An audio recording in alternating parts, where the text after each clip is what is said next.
ದವಾಖಾನಿಗೆ ಹೋಗುನ್ ಬಾರ್ವಾ ಹೋಗುನ್ ಬಾರ ಅಂದ್ರೆ ನನ್ನ ಮಾತಾ ಕೇಳುವಲ್ಲಿ ಚೊಚ್ಚಲ ಹೆರಿಗೆ ಇದ ಮನ್ಯಾಗ ಆಗ್ಲಿ ಅಂತ ಹಠ ಹಿಡ್ಕೊಂಡ್ ಕೂತಿ. ಈ ಮನ್ಯಾಗ ನೋಡಿದ್ರೆ ಹಿರಿಯರು ಅಂತ ಯಾರು ಇದ್ದಿದ್ರೆ ಎಷ್ಟು ಚಲೋ. ಅಮ್ಮ ಶ್ರಾವಣಿ, ನೀ ತಪ್ಪು ತಿಳ್ಕೊಳ್ಳೋದಿಲ್ಲ ಅಂದ್ರೆ ನಾನು ಒಂದು ಮಾತು ಕೇಳಲೇವ. ಗಂಡ ಕುಡುಕನ ಆಗಿರ್ಲಿ ಕೆಡಕನ ಆಗಿರ್ಲಿ ಇಂಥ ಹೊತ್ತಾಗ ಕಣ್ಣೆದ್ರಿಗಿದ್ರೆ ಹೆರಿಗೆ ಬ್ಯಾಲಿ ಕಮ್ಮಿ ಆಗುತ್ತೆ, ಹೆರಿಗಿನೂ ಸರಳ ಆಕೈತಿ ಅಂತ ಹಿರಿಯರು ಹೇಳ್ತಾರವಾ.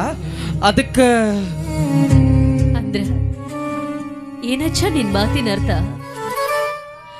ಈ ಮನೆನ ಮಸನ ಮಾಡಿರುವ ರಾಕ್ಷಸನ ಮತ್ತೆ ಈ ಮನೆಗೆ ಕರೆಸು ಅಂತ ಹೇಳ್ತೇನಂತ?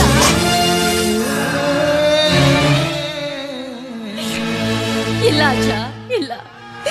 ತಂದೆ ತಾಯಿ ಬಂಧು ಬಳಗ ಗಂಡ ಇವು ಎಲ್ಲ ಸಂಬಂಧಕ್ಕಿಂತ ನನಗ ನಿನ್ನ ಸಂಬಂಧ ಬಹಳ ದೊಡ್ಡದೈತಿ ಅಜ್ಜ. ಚಿಕ್ಕಂದಿನಿಂದ ನನ್ನನ್ನು ಜೋಪಾನ ಮಾಡಿ ಅಜ್ಜ. ನೀನೊಬ್ರ ನನ್ನ ಜೊತೆಗಿದ್ರ ನನ್ನ ಹಣದ ತಾಯಿ ನನ್ನ ಜೊತೆ ಇದ್ದಂಗ ಕೈತಜ್ಜ.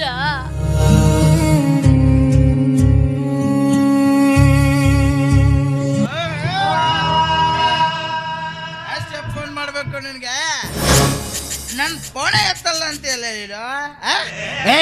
ನನಗೆ ಕುಡಿಯೋದಕ್ಕೆ ದುಡ್ಡು ಬೇಕು, ದುಡ್ಡು ಕೊಡು ದುಡ್ಡು. ಏನು ನೀನೇನ್ ಮನುಷ್ಯನ? ನಿನಗೆ ಸ್ವಲ್ಪ ಆದ್ರೂ ಮನುಷ್ಯತ್ವ ಅನ್ನೋದೇನಾದ್ರೂ ಇದೆಯೇನೋ?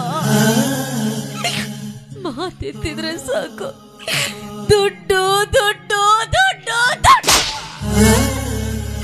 ದೊಡ್ಡದ್ ಬಿಟ್ಟ ಬೇರೆ ಏನು ನಿನಗೆ ಗೊತ್ತೈತಿ? ನನ್ನನ್ನು ಯಾಕಿಂದು ಈ ಭೂಮಿ ಮೇಲೆ ಬದುಕಕ್ಕೆ ಬಿಟ್ಟೆ? ನನ್ನ ಸಾಯಿಸ್ಬೇಡು. ನಿನ್ನ ಸಾಯಿಸ್ತಿದ್ದೆ ಕಣೆ, ನಿನ್ನನ್ನು ಸಾಯಿಸ್ಬಿಟ್ರೆ ನನಗೆ ದುಡ್ಡು ಯಾರು ಕೊಡ್ತಾರೆ? ನೀ ನನ್ನ ATM ಅಲ್ವಾ?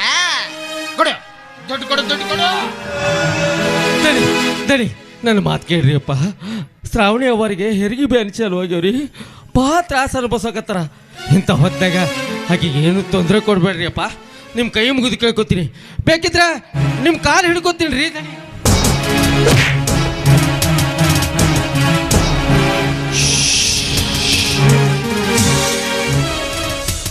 ನಿನ್ನ ಕೆಲಸ ಮನೆ ಹೊರಗಡೆ ನಿಂತು ಭಿಕ್ಷೆ ಬೇಡ್ಕೊಂಡು ಹೋಗ್ತಾ ಇರಬೇಕು. ಅದನ್ನ ಬಿಟ್ಟು ಮನೆ ಒಳಗಡೆ ಬಂದು ಕಜ್ಜಿ ಆಡ್ಸೋ ಕೆಲಸ ಮಾಡಬಾರ್ದು. ಶ್ರಾವಣಿ, ಆ ಭಿಕಾರಿ ಜೊತೆ ಏನ್ ಮಾತು? ಕೊಡು ದುಡ್ಡು ಕೊಡು. ದಡಿ ನನ್ನ ಮಾತು ಕೇಳ್ರಿ, ಏನು ತೊಂದರೆ ಕೊಡ್ಬೇಡ್ರಿ. ದಡಿ ದಡಿ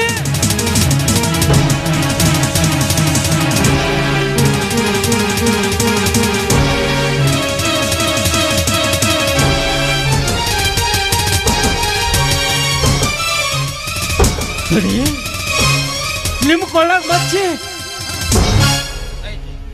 ನನ್ನ ಕೊಳ್ಳಾಗ ಮಚ್ಚಿ ಯಾಕೆ? ಹಾಗಾದ್ರೆ ನಿನ್ನ ಹೆಸರೇನು? ನನ್ನ ಹೆಸರು ನಿನ್ಗೆ ಗೊತ್ತಿಲ್ಲ? ನೀಲಕಂಠ. ಸುಳ್ಳು! ನೀ ಹೇಳಕತ್ತಿದ್ದು ಸುಳ್ಳು. ನಿನ್ನ ಹೆಸರು ನೀಲಕಂಠ ಅಲ್ಲ, ನೀಲಪ್ಪ.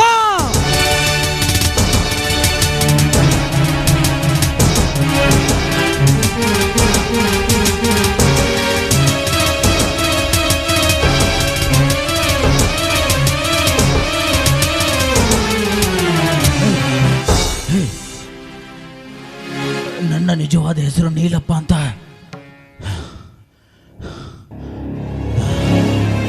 ನಿನ್ಗೆ ಯಾಕೋ ಗೊತ್ತೋ? ನಿನ್ನ ಹೆಸರು ಅಷ್ಟೇ ಯಾಕೋ? ನೀನು ಯಾರು, ನಿನ್ನ ತಂದೆ ಯಾರು, ನಿನ್ನ ತಾಯಿ ಯಾರು, ಎಲ್ಲ ವಿಷಯ ನನಗೆ ಗೊತ್ತು. ಅಪ್ಪ ಗವಿಸಿದ್ದೇಶ್ವರ, ನನ್ನ ಮಗಳು ಶ್ರಾವಣಿ ಜೀವನದಾಗ ಎಂತ ಆಟ ಆಡಿಬಿಟ್ಟು ನನ್ನ ತಂದೆ. ಬಿಡ್ಬಿಡ್ಕೋ. ಎಂದೋ ಮರಿತು ಹೋದ ನನ್ನ ನಿಜವಾದ ಹೆಸರು ನೀಲಪ್ಪ ಅನ್ನೋದನ್ನ ಇವತ್ತು ನೆನಪಿಸಿದ್ಯಾ? ಯಾಕೆ ಯಾಕೆ ನನ್ನ ಹೆಸರು ನೆನಪಿಸಿ ನನ್ನ ತಲೆಯಲ್ಲಿ ಹುಳ ಬಿಡ್ತಾ ಇದೆಯಾ? ಹೇಳು, ಹಾಗಾದ್ರೆ ನಾನು ಯಾರು? ಇವಳು ಯಾರು? ನಾನು ಯಾರು? ನೀನು ಬೇರೆ ಯಾರು ಅಲ್ಲಪ್ಪ, ನೀನು ನಮ್ಮ ಶ್ರಾವಣಿಯ ಒಡ ಹುಟ್ಟಿದ ಅಣ್ಣ.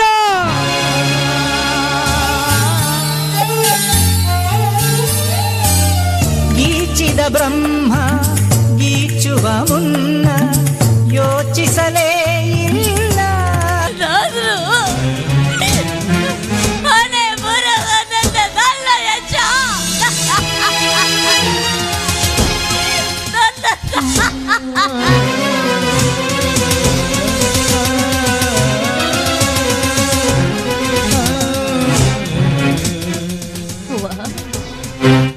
ಯಾಕವ್ವ ಅವತ್ತು ಈ ಕೆಟ್ಟ ಪ್ರಪಂಚದಾಗ ನನ್ನೊಬ್ಬಕಿನ ಬಿಟ್ಟು ನಿನ್ನೊಬ್ಬಕಿನ ಯಾಕವ್ವ ಹೊರಟೋದೆ? ಆವತ್ತ ನೀನು ಕೂಡ ನನ್ನನ್ನು ಕರ್ಕೊಂಡು ಹೋಗಿದ್ದೆ ಅಂದ್ರ ಇವತ್ತು ಈ ನಿನ್ನ ಮಗಳಿಗೆ ಇಂಥ ಪರಿಸ್ಥಿತಿ ಬರ್ತಿರ್ಲಿಲ್ಲವ.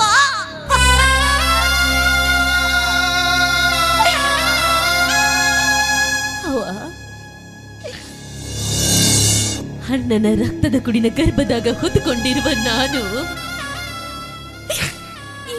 ಈ ಸಮಾಜಕ್ಕ ಏನಂತ ಉತ್ತರ ಕೊಡ್ಲವ?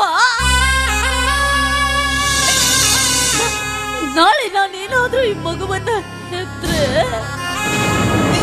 ಈ ಮಗು ಇವನು ಯಾರು ಅಂತ ನನ್ನನ್ನ ಕೇಳಿದ್ರೆ ಇವನು ನನ್ನ ರಕ್ತ ಹಂಚಿಕೊಂಡು ಹುಟ್ಟಿರುವ ನಿನ್ನ ಸೋದರ ಮಾವ ಅಂತ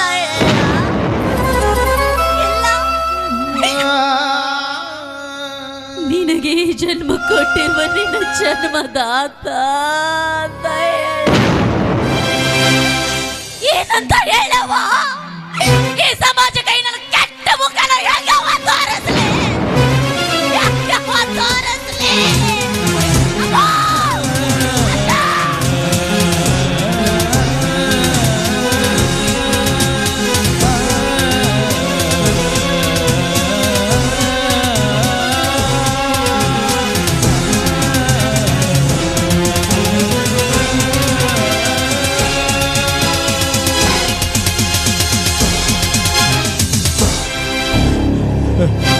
ಅಜ್ಜ, ಇಷ್ಟಕ್ಕೆಲ್ಲ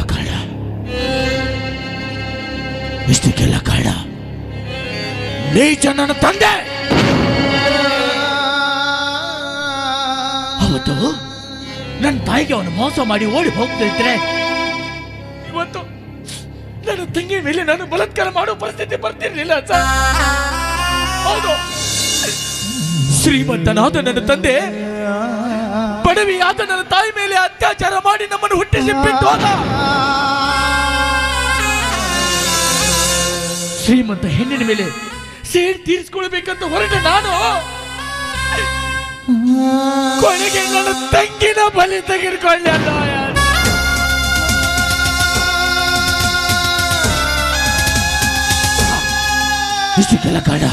ಇಷ್ಟಕ್ಕೆಲ್ಲ ಕಾರಣ ನೀಚ ನನ್ನ ತಂದೆ. ಇಲ್ಲಪ್ಪ, ಇಲ್ಲ. ನೀನು ನಿನ್ನ ತಂದೆ ಬಗ್ಗೆ ತಪ್ಪು ತಿಳ್ಕೊಂಡಿಯೋ? ನೀನು ತಿಳ್ಕೊಂಡಾಗ ನಿನ್ನ ತಂದೆ ಕೆಟ್ಟವನಲ್ಲ. ಹಾಗಾದ್ರೆ ಅವತ್ತು ನನ್ನ ತಂಗಿನ ಹುಟ್ಟಿಸಿ ಹೊರಟೋದವನು ಮತ್ತೆ ಯಾಕೆ ಬರಲಿಲ್ಲ? ಅದಕ್ಕೆ ಕಾರಣ ಐತಪ್ಪ, ಅದಕ್ಕೆ ಕಾರಣ ಐತಿ. ನೀನು ತಿಳ್ಕೊಂಡಾಗ ನಿನ್ನ ತಂದೆ ಕೆಟ್ಟವನಲ್ಲ, ತುಂಬಾ ಒಳ್ಳೆ ವ್ಯಕ್ತಿ, ಸುತ್ತು 40 ಹಳ್ಳಿಗೆ ನ್ಯಾಯ ನೀತಿ ಹೇಳುವಂತ ವ್ಯಕ್ತಿ, ಬಡವರನ್ನ ಕಂಡ್ರೆ ಕರಿಗಿ ತನ್ನ ಕಡೆ ಇದ್ದಿದ್ದನ್ನೆಲ್ಲ ದಾನ ಮಾಡುವಂತ ದಾನವಂತ. ಆದ್ರೆ ಯಾರೂ ಇಲ್ಲದ ಪ್ರದೇಶ ಆದ ನಿನ್ನ ತಾಯಿನ ಪ್ರೀತಿಸಿ ಮದುವೆ ಆಗಿದ್ರು. ಆ ಮದುವೆ ಆದ ವಿಷಯನ ತನ್ನ ತಂದೆ ಅಂದ್ರ ನಿನ್ನ ಅಜ್ಜನ ಮುಂದೆ ಹೇಳಕ ಹೆದರಿದ್ರು. ಎಲ್ಲಿ ಈ ವಿಷಯ ಹೇಳಿದ್ರೆ ನನ್ನ ಈ ಮನೆ ಬಿಟ್ಟು ಹೊರಗೆ ಹಾಕ್ತಾರೋ ಅಂತ ಸುಮ್ಮನೆ ಆಗ್ಬಿಟ್ರು. ಗುಟ್ಟಾಗಿ ನಿನ್ನ ತಾಯಿನ ಬೇರೆ ಊರಾಗಿಟ್ಟು ಜೋಪಾನ ಮಾಡ್ತಾ ಇದ್ರು. ಕಾಲ ಕಳೆದಂಗ ನೀನು ನಿನ್ನ ತಂಗಿ ಅವಳಿ ಜೋಳಿಯಾಗಿ ಹುಟ್ಟಿದ್ರಿ. ನೀವು ಹುಟ್ಟಿದ ತಕ್ಷಣ ನೀವು ಹುಟ್ಟಿರೋ ವಿಷಯನ ನನ್ನ ತಂದೆಗೆ ಹೇಳಿದ್ರೆ ಅವ್ರು ನಿಮ್ಮನ್ನೆಲ್ಲ ಒಪ್ಕೊಂಡೇ ಒಪ್ಕೋತಾರ ಅನ್ನೋ ವಿಶ್ವಾಸದಿಂದ ನೀವು ಹುಟ್ಟಿರೋ ವಿಷಯ ತಿಳಿಸ್ಬೇಕು ಅಂತ ಸ್ಪೀಡಾಗಿ ಕಾರ್ ತಗೊಂಡ್ಬರುವಾಗ ನಡು ದಾರಿಗೆ ಆಕ್ಸಿಡೆಂಟ್ ಆಗಿ ನಮ್ಮನ್ನೆಲ್ಲ ಬಿಟ್ಟು ಹೊರಟೋದ್ರು. ಇತ್ತಾಗ ನಿಮ್ಮ ಅಜ್ಜಗ ನಿಮ್ಮ ವಿಷಯ ಗೊತ್ತೇ ಆಗಲಿಲ್ಲ. ಸ್ವಾಭಿಮಾನಿ ಆದ ನಿನ್ನ ತಾಯಿ ನಿಮ್ಮ ಅಜ್ಜನ ಮನೆ ಹುಡ್ಕೊಂಡು ಬರಲೇ ಇಲ್ಲ. ನನ್ನ ಗಂಡ ಇವತ್ತು ಬರ್ತಾನ, ನಾಳೆ ಬರ್ತಾನ, ನನ್ನ ಮಕ್ಕಳನ್ನ ಕರ್ಕೊಂಡು ಹೋಗ್ತಾನ ಅಂತೇಳಿ ಅವಳು ದಾರಿ ಕಾದು ಕಾದು ಕೊನೆಗೊಂದಿನ ಅವಳು ಹೊರಟೋದು. ಇದ್ರಾಗ ನಿನ್ನ ತಂದೆ ತಪ್ಪು ಇಲ್ಲ, ನಿನ್ನ ತಾಯಿ ತಪ್ಪು ಇಲ್ಲ. ಇದೆಲ್ಲ ಆ ಕ್ರೂರ ವಿಧಿ, ಆ ವಿಧಿ ನಿಮ್ಮ ಸಂಸಾರದಾಗ ಆಡಿದ ಆಟ ಅಪ್ಪ, ಆಟ. ನೀನಪ್ಪ ನಮ್ಮ ಶ್ರಾವಣಿ ಒಂದು ಗಂಡು ಒಂದು ಹೆಣ್ಣು ಮಗುವಿಗೆ ಜನ್ಮ ಕೊಟ್ಟಾಳು. ಈಗ ಶ್ರಾವಣಿ ಹೆಂಗದಾಳ? ನಮ್ಮ ಶ್ರಾವಣಿ ನಮ್ಮನ್ನೆಲ್ಲ ಬಿಟ್ಟು ಸತ್ತು.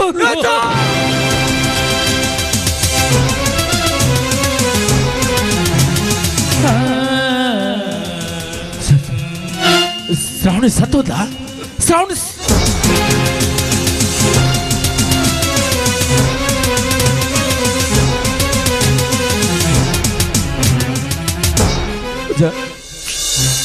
ಆ ಮಕ್ಕಳ ಮುಟ್ಟೋ ಯೋಗ್ಯತೆ ನನಗಿಲ್ಲ. ಅದಕ್ಕೆ ಆ ಮಕ್ಕಳ ಕೂಗಿ ಕೇಳಬೇಕು ಒಂದೇ ಒಂದ್ಸಾರಿ. ಆ ಮಕ್ಕಳ ಕೂಗಿ ಕೇಳಸ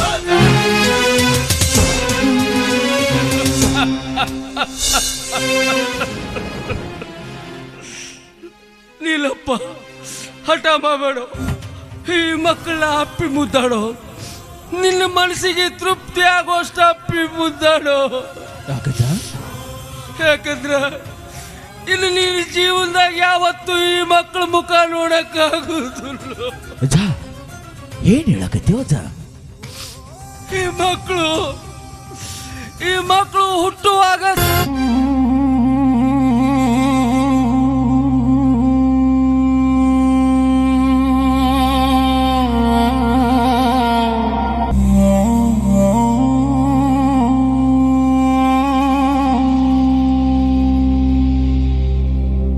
ಎಲ್ಲಿಗೆ ನಿನ್ನ ಈ ಪಯಣವೋ ಮನುಜ, ಕೊನೆಯ ತಾಣ ನಿನಗೆ ತಿಳಿದಿರಲು,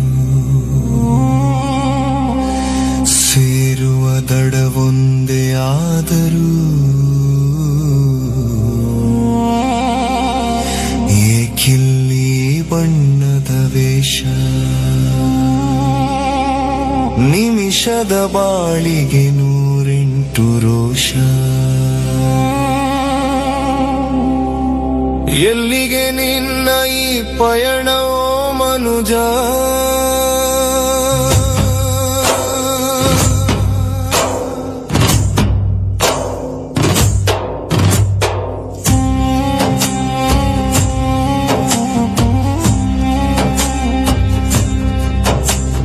ಚಿನ್ನದ ತೊಟ್ಟಿಲಲ್ಲಿ ತೂಗಿದರು, ಮಣ್ಣಿನ ಮಡಿಲಲ್ಲಿ ಮಲಗಲೇಬೇಕು. ಅರಮನೆ ಇರಲಿ ಗುಡಿಸಲಿರಲಿ, ಕತ್ತಲ ಕೋಣೆ ಸಮವಿರಬೇಕು. ನಾನು ನನ್ನದು ಎಂಬ ಮೋಹಾವರಣ, ಉಸಿರು ನಿಂತಾಗ ಬರಿ ಶೂನ್ಯಾಕಾರ. ಮೆರವಣಿಗೆ ಮುಗಿದ ಮೇಲೆ ಉಳಿಯದು ಯಾವ ಶಿಲಾಲೇಖನವು. ಶರಣ ಶರಣನ ಶರಣಲ.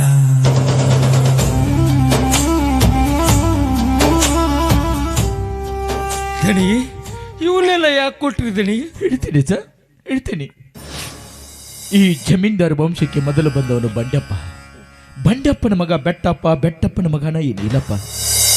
ಈ ನೀಲಪ್ಪ ಈ ಜಮೀನ್ದಾರ್ ವಂಶ ಪರಂಪರೆಯಾದ ಸತ್ಯ, ನ್ಯಾಯ, ನೀತಿ, ಧರ್ಮವನ್ನ ಸುತ್ತು 40 ಹಳ್ಳಿಗೆ ಪ್ರತಿಪಾದಿಸಬೇಕಾಗಿತ್ತು. ಆದರೆ ಒಡ ಹುಟ್ಟಿದ ತಂಗಿ ಜೀವನ ಹಾಳು ಮಾಡಿದ ಈ ಅಣ್ಣ ನೀಲಪ್ಪ ಈ ಸಮಾಜದಾಗ ಬದುಕುವ ಹಕ್ಕನ್ನ ಕಳ್ಕೊಂಡಾನೋ ಅಜ್ಜ. ಅದಕ್ಕ ಈ ಜಮೀನ್ದಾರ್ ವಂಶಕ್ಕೆ ಒಬ್ಬ ವಾರಸ್ದಾರ ಬೇಕಲ್ಲ. ಇನ್ ಮುಂದೆ ಈ ಜಮೀನ್ದಾರ್ ವಂಶದ ವಾರಸ್ದಾರ ನೀನು ಅಜ್ಜ. ಚಳಿ ನಾನು